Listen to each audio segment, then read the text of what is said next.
Throughout history, humanity has left behind remarkable achievements.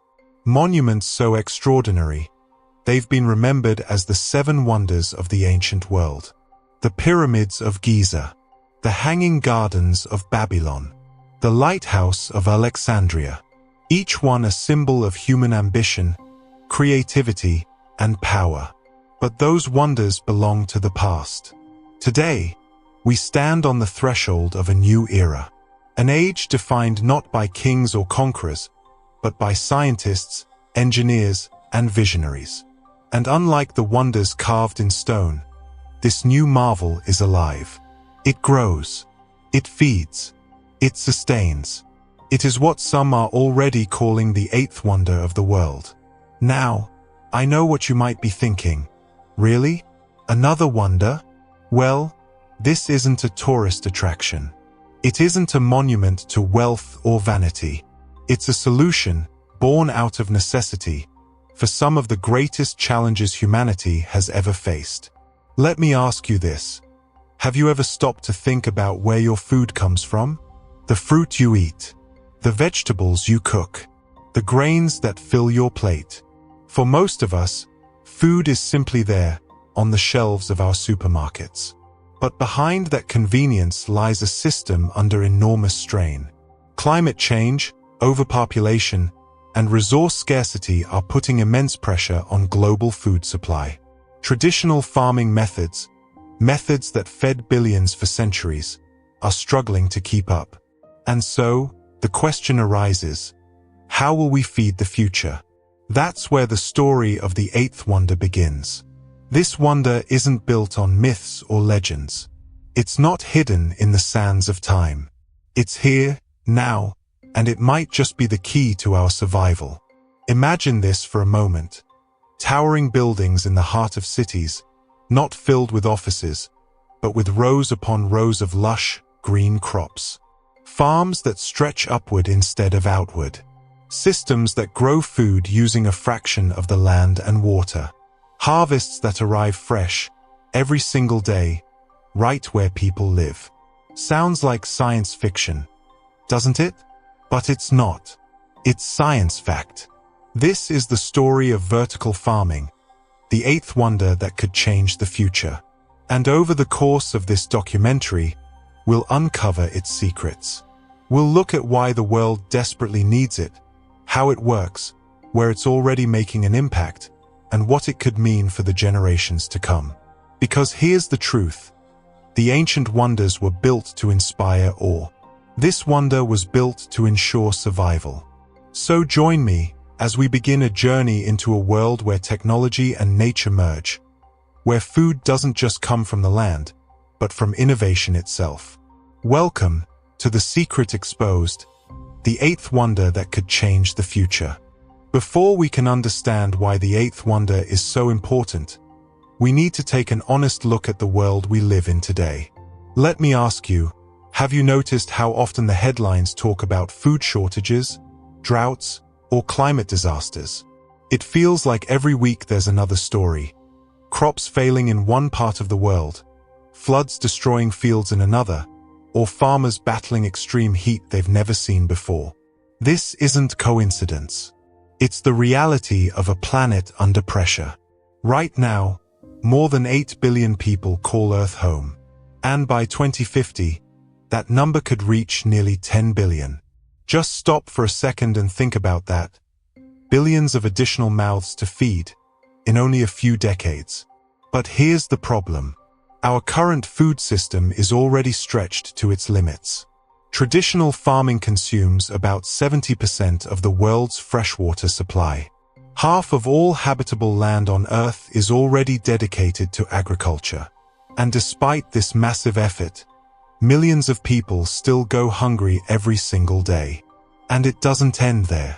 Agriculture, as it exists today, is also one of the biggest contributors to climate change, responsible for nearly a quarter of global greenhouse gas emissions.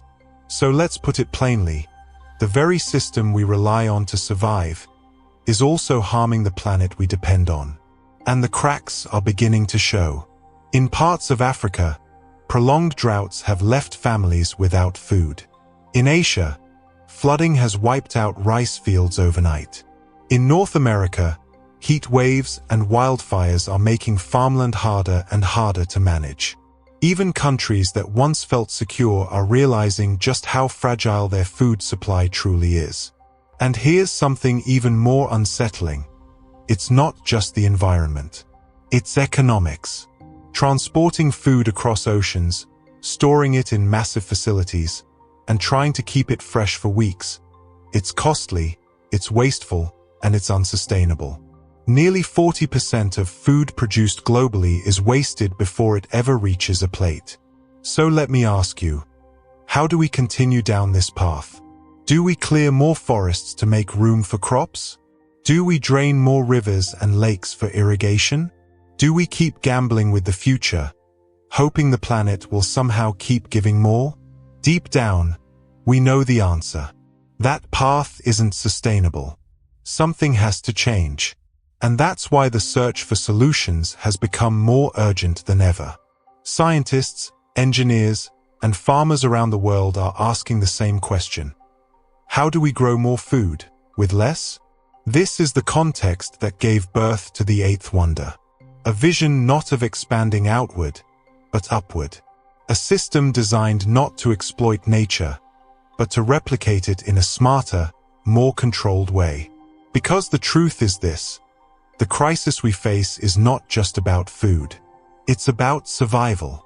If we can't solve this problem, the consequences will ripple across every part of society. Politics, economics, security, even peace itself. History has shown us what happens when food runs out. Empires fall. Wars break out. Communities collapse. And yet, history also shows us something else. When humanity is pushed to the edge, innovation rises. That's why, in the middle of this crisis, a new idea emerged. An idea bold enough to challenge the way we've farmed for thousands of years. And that idea, the seed of the eighth wonder, is what we'll uncover next. Every great innovation in history begins with a simple question. Thousands of years ago, in the deserts of Mesopotamia, that question was, how can we grow food where water is scarce? The answer was irrigation, channels carved by hand to guide rivers into dry soil.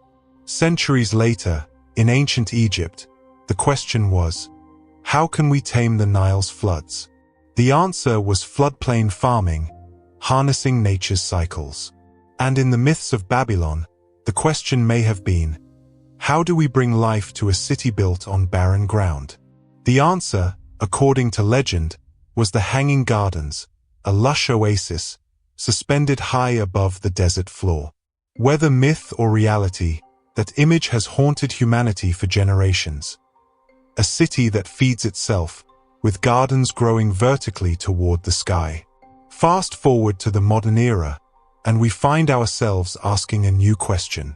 Faced with climate change, shrinking farmland, and billions of people to feed, is there a better way to farm?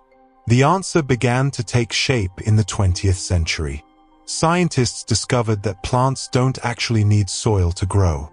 What they need are nutrients, water, light, and the right conditions. This realization gave rise to hydroponics, growing plants directly in nutrient-rich water, and later, aeroponics, where roots are suspended in air and sprayed with a fine mist of nutrients. These breakthroughs might have seemed like quirky experiments at first, but to those paying attention, they were revolutionary. If plants could grow without soil, then farmland was no longer tied to geography. You could grow crops in deserts, in cities, even in space. By the late 20th and early 21st century, this idea evolved further. Engineers and architects began asking, why limit farms to a single floor? Why not stack them, floor upon floor, like the stories of a skyscraper? Thus, the concept of vertical farming was born. Now, let's pause for a moment. When you hear vertical farm, you might imagine something futuristic, giant towers filled with glowing lights and endless greenery. And in some cases, you'd be right. But at its core, vertical farming is a simple idea. Take the principles of farming and apply them in controlled, stacked environments that maximize space and efficiency. Think about it. A single acre of traditional farmland produces what an acre can produce. That's the limit. But an acre-sized vertical farm? With 10 or 20 stacked layers, it can multiply that output many times over. And because it's indoors, it's protected from floods, droughts, pests, and unpredictable weather. What was once bound to the soil is now freed from it. This was the seed of the eighth wonder. A reimagining of agriculture not as a flat, sprawling necessity, but as a vertical, controlled science. And like all big ideas, it didn't come without skepticism. Some dismissed it as too costly, too experimental, too unrealistic. But pioneers pressed on, scientists tinkering in labs, entrepreneurs investing in prototypes, governments curious enough to fund experiments. Slowly but surely, those seeds began to sprout. Warehouses in cities were converted into farms. LED lights were tuned to mimic the sun. Data was collected, refined, and optimized. And the results spoke for themselves. Faster growth, higher yields, cleaner food. This was no longer a dream. It was proof. Proof that humanity could, for the first time in history, completely rethink the way food is grown. And yet, this is only the beginning of the story. Because if the seeds of the eighth wonder have been planted, the real question becomes, how does it actually work? What makes it different from every other method of farming before it? To answer that, we need to step inside the wonder itself, peel back the layers, and see exactly how this system functions. Because the secret of the eighth wonder isn't just in the idea, it's in the way it works. So far, we've talked about the idea of the eighth wonder, vertical farming. But now, let's step inside one of these futuristic farms and uncover how it actually works. Picture this. You walk into what looks like a massive warehouse. But instead of rows of boxes or storage shelves, you see endless stacks of greenery, lettuce, spinach, herbs, even strawberries, all growing in tall, glowing towers that stretch toward the ceiling. The air feels fresh, humid, almost like walking through a rainforest. This isn't science fiction. This is the reality of a vertical farm. At the heart of it all are three key ingredients: light, water, and control. Let's start with light. Plants need sunlight to grow, but in a vertical farm, they don't rely on the sun at all. Instead, they're illuminated by specialized LED lights that mimic the exact spectrum of sunlight plants crave. These lights are tuned for maximum photosynthesis. That means plants grow faster, healthier, and without the guesswork of weather or cloudy skies. Imagine giving a plant perfect summer sunlight, 24 hours a day. That's what LEDs do. Next, water. In traditional farming, irrigation wastes enormous amounts of water. Rain evaporates, rivers run dry, and only a fraction of the water actually nourishes the plant. Vertical farms fix this with closed-loop hydroponic systems. Here, roots sit in nutrient-rich water, or they're misted with nutrients in aeroponic setups. The water cycles through again and again, with almost nothing wasted. In fact, vertical farms can use up to 95% less water than outdoor farms. Think about that. In a world facing water shortages, this isn't just efficient, it's revolutionary. And then, there's control. This is where vertical farms truly shine. Every element, the temperature, the humidity, the nutrients, even the amount of carbon dioxide in the air, is precisely managed by sensors and computers. If a plant needs more nitrogen, it gets it. If the roots need more oxygen, the system adjusts. Farmers no longer guess. They know. The result? Plants grow faster. They grow cleaner. And they grow consistently, no matter the season or the climate outside. In fact, vertical farms can produce crops year-round, 24/7, without worrying about floods, droughts, or pests. But let's not stop there. Modern vertical farms are getting even smarter. With the help of artificial intelligence and machine learning, they can analyze data from millions of plants and optimize growth patterns. Cameras track leaf size, color, and shape. Sensors detect the tiniest shifts in moisture or nutrients. The system learns, adapts, and improves over time. It's like farming upgraded into a high-tech laboratory. And what does this mean in real numbers? Well, a vertical farm can produce up to 10 or even 20 times more food per square foot than a traditional farm. In other words, the same land footprint that might feed hundreds could now feed thousands. Now, some of you might be asking, but what about pesticides? Here's another secret. Vertical farms don't need them. Because the environment is sealed and controlled, pests and weeds are almost non-existent. No spraying chemicals. No toxic residues. Just clean, safe food grown in pristine conditions. And here's the part that really excites me: location. Since vertical farms don't rely on fertile soil or a specific climate, they can be built anywhere. A desert city, a frozen northern town, even in the middle of a bustling metropolis. Food no longer has to travel thousands of miles from farm to table. It can grow right where people live. Fresher food, less transportation, fewer emissions. So let's recap. What makes this the eighth wonder?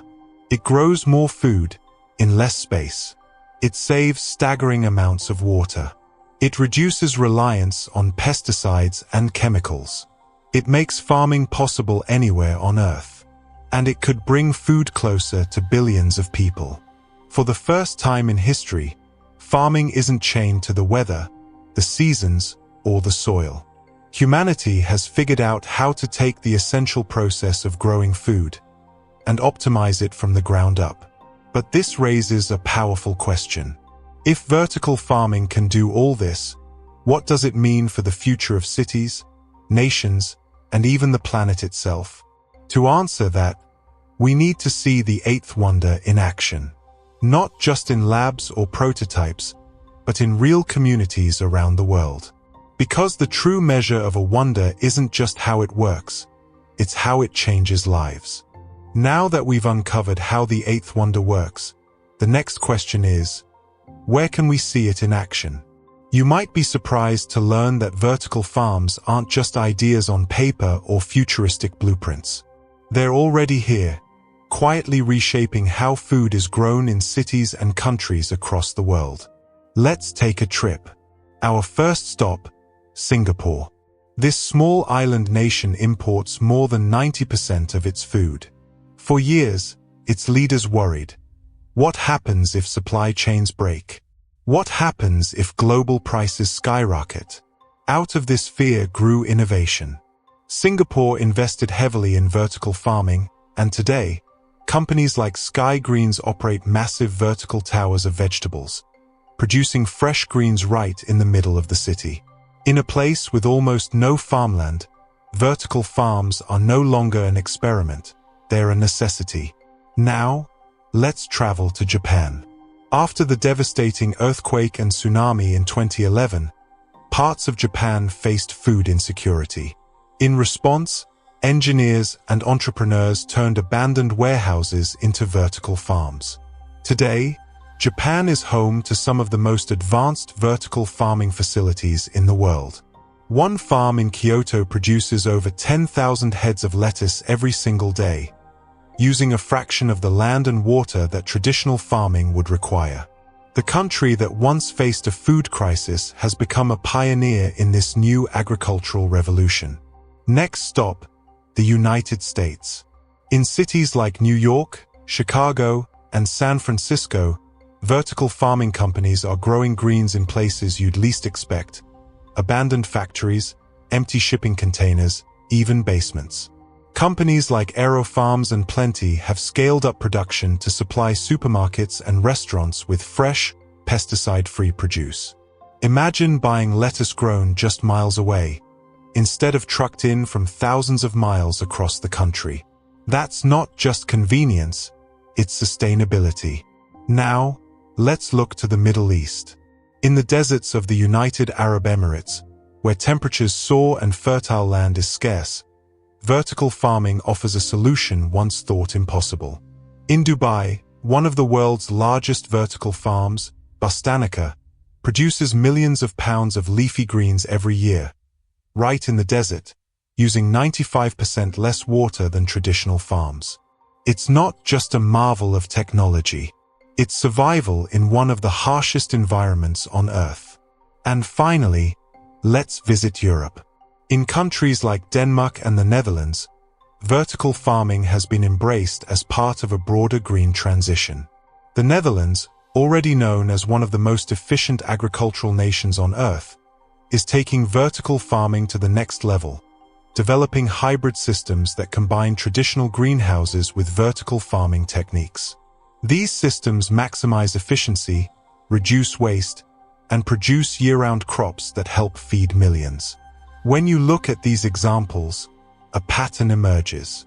Vertical farming thrives not in one particular type of country, but in places where need and innovation collide. Whether it's land-scarce Singapore, disaster-struck Japan, bustling American cities, desert-rich Dubai, or eco-focused Europe, the eighth wonder adapts. It bends to the needs of its environment. And here's what's fascinating. Each of these places is not only solving local problems, but also proving to the rest of the world that this model works. It's no longer a futuristic dream. It's happening now. But let's not get carried away. These farms, as impressive as they are, still represent the early chapters of a much larger story. They're proof of concept, test cases for what could one day be scaled to entire cities and nations. Imagine for a moment, every neighborhood with its own vertical farm. Supermarkets sourcing food grown just blocks away. Cities feeding themselves, sustainably, without relying on vulnerable supply chains. That's the vision. That's the potential. And we're already seeing the first glimpses of it around the world. But here's something we often forget. Behind every piece of technology, every glowing tower of lettuce and herbs, there are people.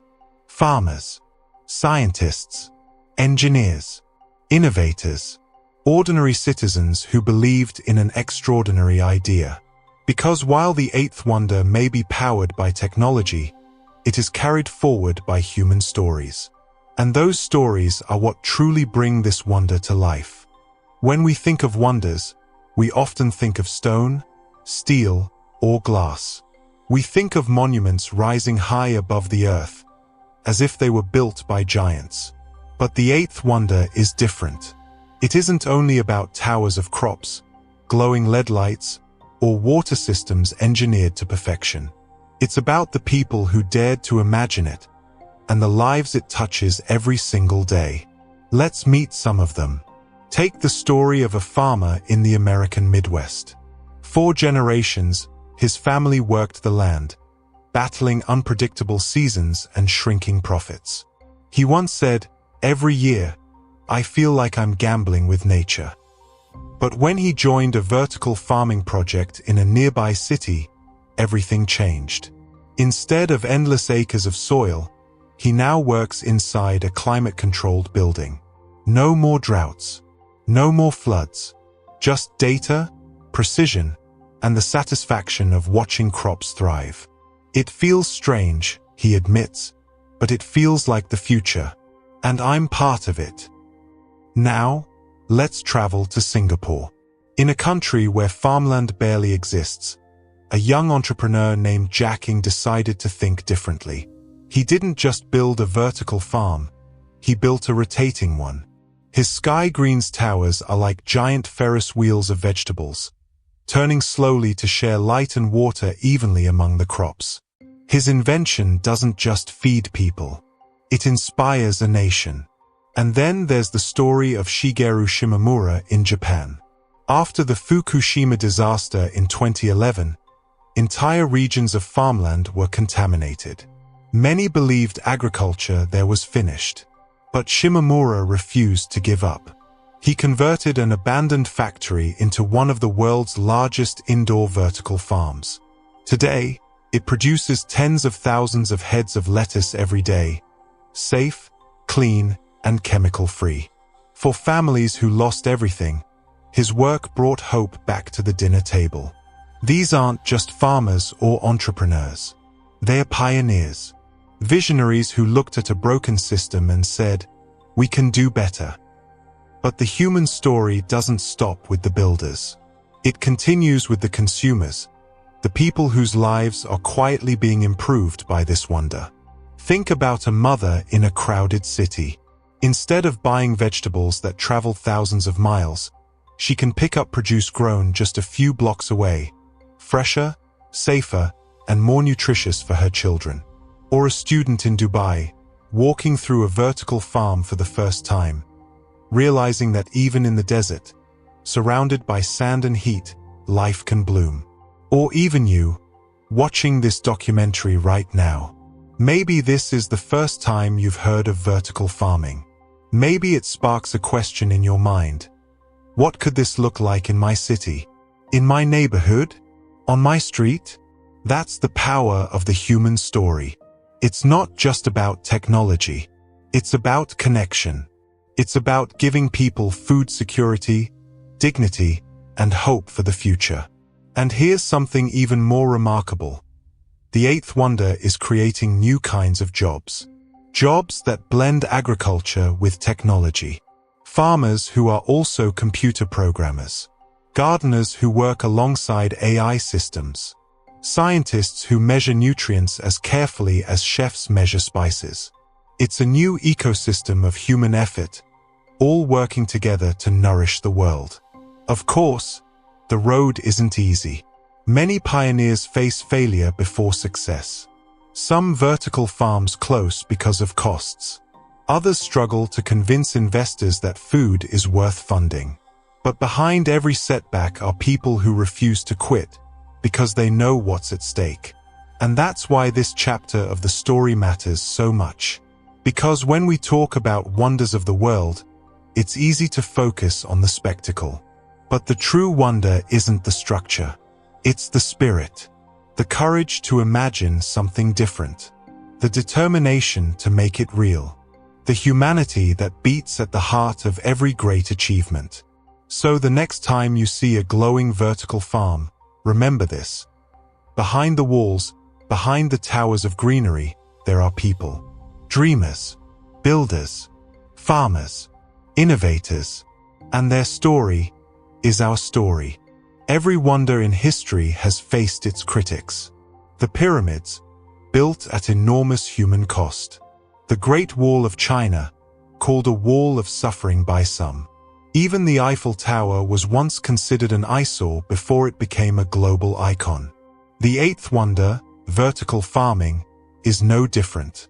For all its promise, it faces challenges. Serious ones. And if we want to understand its future, we have to look at the doubts as well as the dreams. Let's start with the first challenge, cost. Building a vertical farm is not cheap. The infrastructure, LED lighting systems, climate controls, hydroponic or aeroponic systems, sensors, AI software, it all requires enormous upfront investment. Compared to planting seeds in open fields, the price tag can feel overwhelming. Some critics argue that vertical farms may only be viable in wealthy cities or countries, leaving poorer regions behind. Next comes energy. Yes, vertical farms save water. Yes, they reduce pesticide use. But powering thousands of LED lights 24 hours a day, maintaining constant airflow, and running advanced cooling systems uses a tremendous amount of electricity.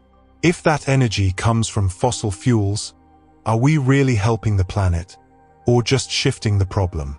Some experts worry that without renewable energy, vertical farming could create as many problems as it solves. Then there's crop variety. Right now, vertical farms focus mainly on leafy greens, lettuce, kale, spinach, herbs. Why? Because they grow quickly, require less space, and bring fast returns. But feeding the world means more than salads. We need grains, rice, wheat, corn, staples that billions depend on. These crops are far harder to grow vertically, and so far, progress has been slow. Critics argue that vertical farms may end up serving the wealthy with boutique greens, while the world's poor still face hunger. Another challenge: scale. It's one thing to grow enough lettuce for a few supermarkets. It's another to feed entire nations.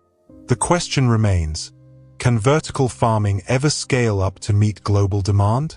Or will it remain a niche solution, impressive but limited? And then there's the human factor. Some traditional farmers worry that vertical farming threatens their way of life. If food production shifts to high-tech warehouses, what happens to farmers who have spent generations working the land? Do they get left behind, or can they adapt? Change always comes with resistance, and for many, this wonder feels less like a blessing and more like a disruption. Finally, there's the question of trust. For centuries, people have connected farming with the land, the soil, the seasons. Food grown under artificial lights, without sunlight or soil, feels unnatural to some. Skeptics ask, will consumers accept it? Will they believe it's safe, healthy, and truly better? Or will they see it as too artificial, too disconnected from nature? These criticisms matter. They remind us that every innovation carries risks, and every solution must be tested against reality. But let's not forget, critics once doubted airplanes. They doubted electricity. They doubted the internet. And yet, here we are, flying across the world, lighting up cities, and connecting billions of people in an instant. The story of the eighth wonder isn't about perfection. It's about potential. Yes, vertical farming has challenges: costs, energy, crops, scale, acceptance. But none of these are impossible to solve. Costs can fall with innovation. Energy can come from renewables. Crops can expand with research. Farmers can adapt with training. Trust can be earned through transparency. In fact, history shows us that the greatest wonders aren't flawless at birth. They evolve. They improve. They grow stronger with time. So, is vertical farming the perfect answer? No, not yet. But is it a step toward a future where humanity can survive and thrive on a crowded, warming planet? Absolutely. Because in the end, wonders are not judged by their critics. They're judged by the impact they leave behind. So far, we've seen where the eighth wonder came from, how it works, where it's thriving, and the challenges it faces. But perhaps the most important question is this: where do we go from here? The truth is, vertical farming is still young. In the grand timeline of agriculture, stretching back 10,000 years, this wonder has only just been born. But the road ahead is filled with possibilities. Let's start with technology. Every year, LEDs become more efficient. Sensors become smaller and smarter. Artificial intelligence grows more capable. As these technologies improve, the cost of vertical farming will fall, just like the cost of computers, phones, and solar panels once did. What feels expensive today may become ordinary tomorrow. Next, consider renewable energy. Pairing vertical farms with solar, wind, or even nuclear energy could solve one of their biggest problems: electricity use. Imagine farms powered entirely by clean energy, producing food without harming the planet. That isn't just possible. In some places, it's already happening. Then, there's crop expansion.